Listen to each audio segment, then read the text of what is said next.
ఖచ్చితంగా ఇటువంటి వార్తలైతే ఇక్కడి నుంచి చూడాలి. వైసీపీ ఒక రకంగా భయపడాలేమో. గనుల శాఖలో తోడేళ్ల దందా కీలక వార్తలే రాశారు. ఇక్కడ 2 వార్తలు కూడా మెయిన్ పేజీలో చూసుకుంటే క్వాడ్స్లో 1200 కోట్ల దోపిడీ ఇదొక వార్త, గనుల శాఖలో తోడేళ్ల దందా ఈ 2 కూడా. అంటే ఈ 5 ఏళ్ల ప్రభుత్వంలో ఏం జరిగింది, ఎలాంటి అవినీతి జరిగింది అనే దాన్ని బయటపెట్టే ప్రయత్నం మొదలైందని చెప్పాలి.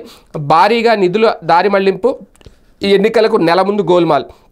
ప్రైవేట్ ఖాతాకు డిపాజిట్ సొమ్ము అక్కడి నుంచి అధికారుల జోబుల్లోకి, కాంట్రాక్టర్ ఫిర్యాదుతో వెలుగులోకి, తప్పించుకునేందుకు అక్రమార్కుల కుట్ర, జగన్ వద్ద పనిచేసిన ఓ అధికారి అండ, అవుట్సోర్సింగ్ ఉద్యోగులపై కేసులు, విచారణలో పెద్దల పేర్లు చెప్పినా కాపాడేందుకు పోలీసుల ప్రయత్నం, రికవరీ సొమ్ము జమ చేసేందుకు హడావుడిగా CFMSలో ఓ ఖాతా, నోటిఫై లేకుండా నిర్ణయం, విషయం తెలిసి వెంకటరెడ్డిపై సర్కారు వేటు, గనుల శాఖ 2 కార్యాలయాలు సీజు. జగన్ 5 ఏళ్ల పాలనలో గనుల శాఖలో జరిగిన అక్రమాలు అన్నీ ఇన్ని కావు. ఎన్నికలకు సరిగ్గా నెల రోజుల ముందు కూడా ఉన్నతాధికారుల నిధులు గోల్మాల్ చేశారు. ఓ ముఖ్య అధికారితో పాటు మరో 4 సీనియర్ అధికారులు భారీ మొత్తం నొక్కేశారు. ఓ టెండర్కు సంబంధించి ఓ కాంట్రాక్టర్ సెక్యూరిటీ డిపాజిట్గా చెల్లించిన సొమ్మును తిరిగి ఇవ్వకుండా సొంత జోబులో వేసుకున్నారు. నిధులను ఓ ప్రైవేట్ ఖాతాకు బదిలీ చేసి తర్వాత వాటాలు వేసి పంచుకున్నారు. బాధిత కాంట్రాక్టర్ ఫిర్యాదు చేయడంతో ఈ విషయం వెలుగులోకి వచ్చింది. దీంతో అక్రమాలు కింది స్థాయి సిబ్బందిని బలు పశువులను చేసి తాము బయటపడేలా కుట్ర పన్నారు. ఇందుకు జగన్ కార్యాలయంలో పనిచేసే ఓ అధికారి సహకారం తీసుకున్నారు.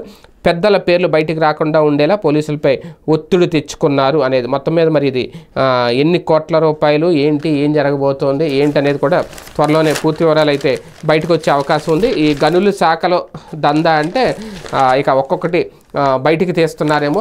ఇందుకు సంబంధించి ఏం జరుగుద్ది ఏంటి చూద్దాం. ఎవరు అధికారంలోకి వచ్చి